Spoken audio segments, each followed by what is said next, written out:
Good morning, good morning, good morning. I'm Shay Wilson, thinking big, living bigger, and loving the biggest. Good morning, everyone. Come on in, come on in. I love it, I love it. Come on in. Good morning, guys. Let's rock this thing. Let me get everything up, moving and shaking. Come on in, come on in, come on in. Happy Monday, happy new month, happy good weekend. I hope you had a great weekend. The family over here, we had a great weekend with my nephew being drafted in the NFL draft this weekend. Everybody's been amazing. I'm super proud of him. But it has just been an amazing day, an amazing weekend, amazing time for us to grow up and evolve into our next self. Come on with it. Come on in. Good morning, Yolanda Bertie. Good morning. Come on in. Come on in. Come on in. We always start with appreciation and gratitude. Again, I am super appreciative of those around me that are succeeding, that are doing their best thing, doing their thing. Because what I know is that when the people around you are doing well and doing, you get ready for you. You get ready for yours, because that means that you are in the right place. That means that you will have a vibration of those that are doing well. Good morning, D Love. What's up, D Love? Good morning. That means you in the vibration. And when people are doing well, look for yours. Open your heart. Prepare yourself. So I'm excited about that. I've been through some things, and so I understand some experiences that I understand. And you know what? When you're in the flow of goodness, those around you that and it's doing good, you're in the flow. So come on with it. Come on with it. Come on in. This morning, what are you appreciative of? Somebody let me see what you're appreciative of. Good morning. Good morning. Really quick. And then we're going to jump into the topic today of how meditation helps you. But it's really being aware. What I want us to look at is being aware. What are you thankful for, grateful for, appreciative of this morning? Give me one. If you thought of one, write 5 things down for yourself, but give me one of yours, and then we're going to move past this. Again, I'm always excited about the opportunities in the mornings that we get to set the tone for the day. I'm always excited about those type of things. And I want you to share, like this, get involved with this uh, live video, pass it around, because this is what we're going to talk about is self-limiting beliefs, being aware of what we believe, appreciating that I'm open to the flow. There we go. Appreciate that I'm open to the flow. That's it, D-Love. Appreciating that you are open to the flow. So check this out. One of the things that I'm understanding more and more is that the level of consciousness that we have right now and the issues that we're dealing with has created those issues. So in order to jump over or find solutions to what you're dealing with right now, you must be open to a new level of consciousness, meaning a new level of thinking.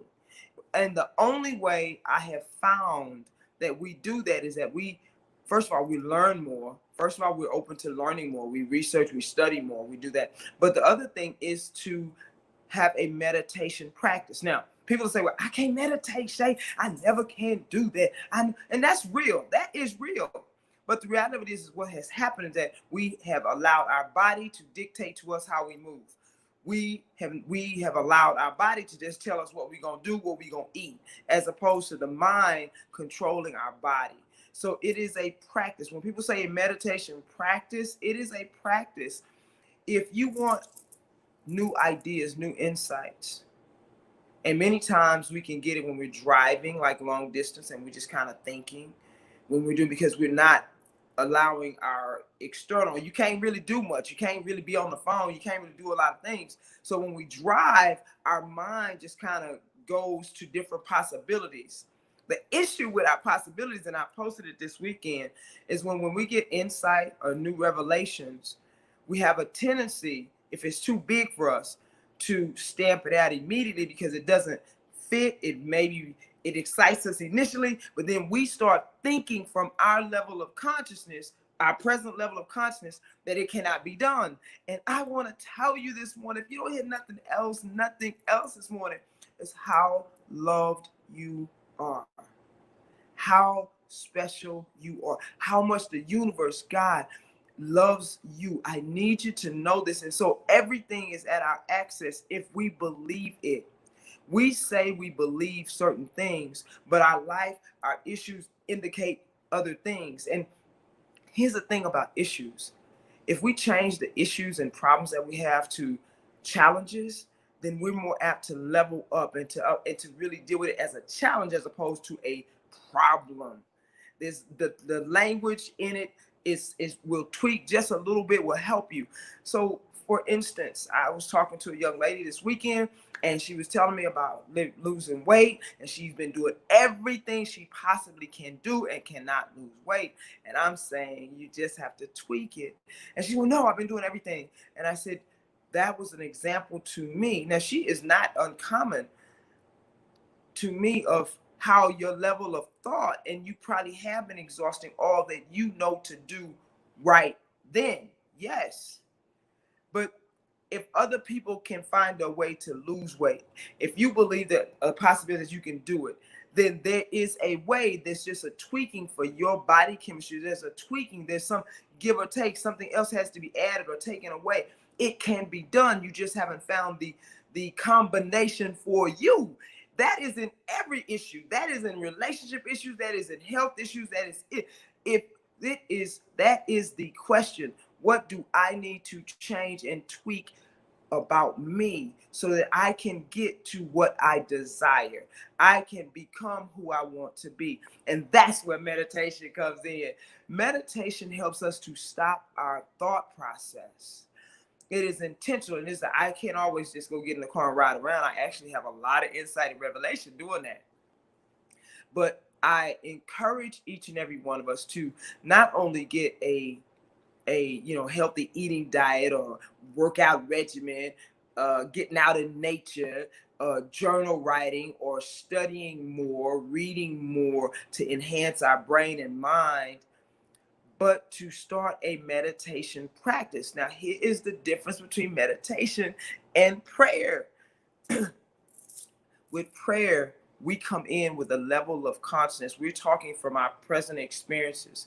We're asking and beseeching and begging many times for something that is outside of us to do something for us. Okay? It's not a bad thing. But with meditation, we silence ourselves.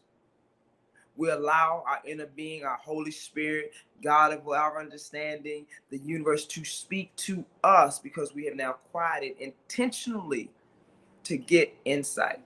To get insight. Say that's a whole different ball game. And I say this over and over. And people say, well, I can't do it, Shay. And people say that on diets, people say this. And as soon as I tell you, we say something about how to handle your issue. Do you want to just talk about your problem, or do you want a solution? I believe there's no coincidences. So when the young lady and several others were talking about how they want to lose weight, when I said what I did, because they asked me how I do it, immediately there was backlash. I can't do that. I can't do this. I can never do.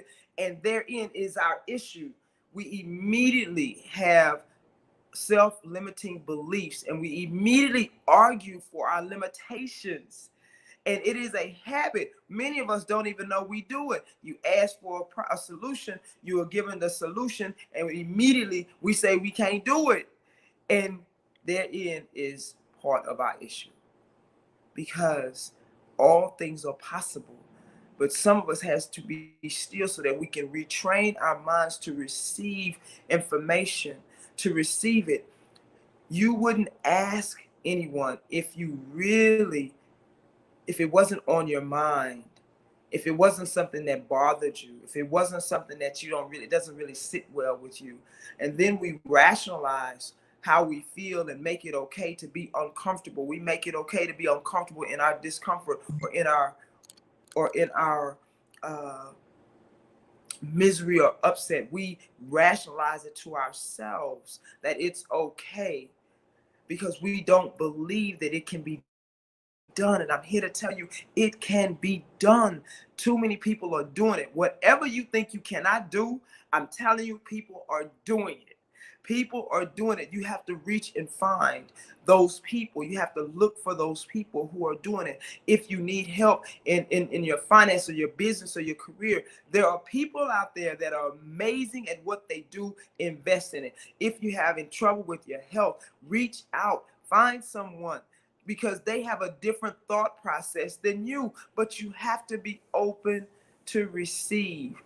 One of the things that I say every morning, as I say my appreciation for the abundance, the love, the joy, the inspiration, the ideas, the opportunities that come to me today, I said before, is that I am open, I'm ready, I'm to receive all of it. I'm open, I'm ready to receive.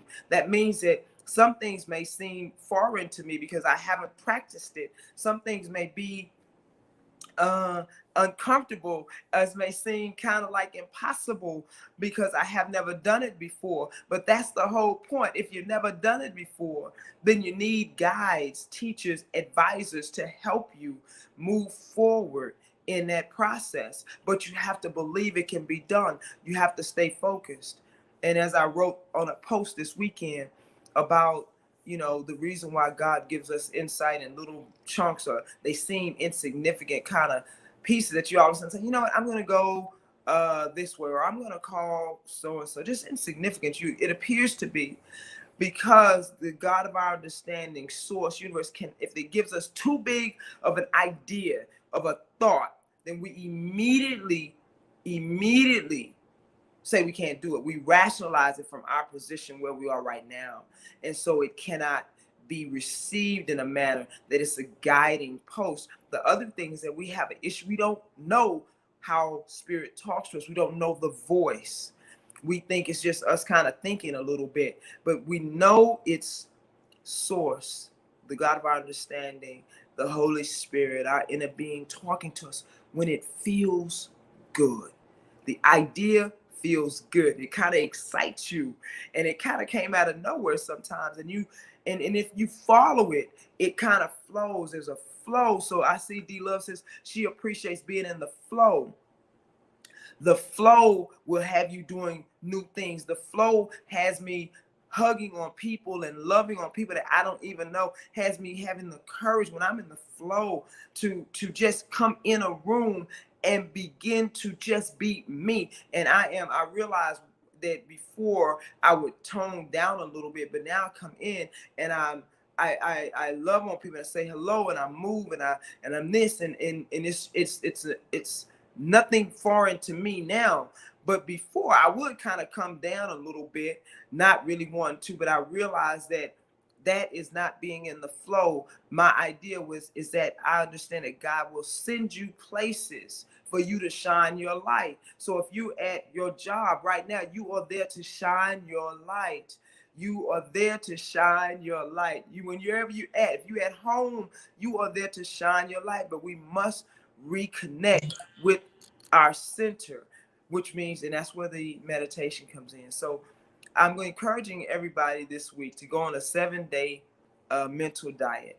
The 7-day mental diet is that anytime you have a negative thought, you're going to just allow it to move. You're not going to dwell on it. You're not going to think all on it. You're just going to let it go by.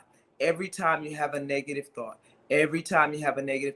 maybe write it down. What are you continuously thinking about?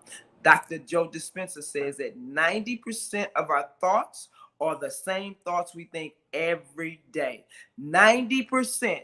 The only way you change it is through learning more other things, intentionally learning, and meditation. Opens it.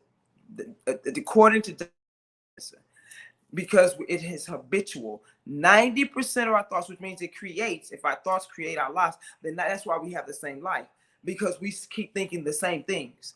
90%. So the 7-day mental diet is to help us, first of all, be aware of what we're thinking. Be aware. How you do? You sit down with meditation 10 to 15 minutes in the morning, and then from there you now hope. What's the negative thought? You ask me what's a negative thought. A negative thought is any thought of failure, disappointment, trouble, criticism, jealousy, condemnation of others, self-condemnation, sickness, accident, any thoughts of limitation or pessimistic thinking. That's what a negative thought is. Okay, so listen, we're going to try for 7 days, or I'm going to try for 7 days. You are more than welcome to join me. That anytime I think of those things, I'm going to counteract that with everything is always working out for me, or all is well. I am loved and supported by the universe, by God. And I'm going to let it go. I'm not going to dwell on it. I'm just going to keep moving past it. But when you do this, you will become hyper aware of what you think the majority of the time. This is a high level practice.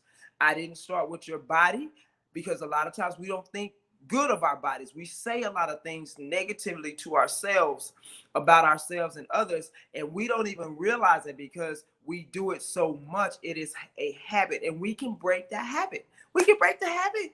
We can break the habit. So today, I'm encouraging you to 7-day diet.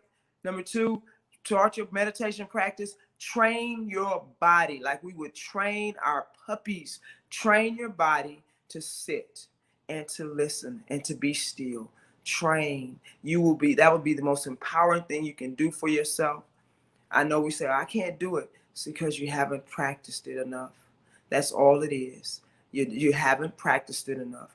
You can do it. If I can do it, you can do it. If other people, you can do it. You just have to want to. When you're ready for the life that you really want, there's things that you change. That's just the bottom line. You change it.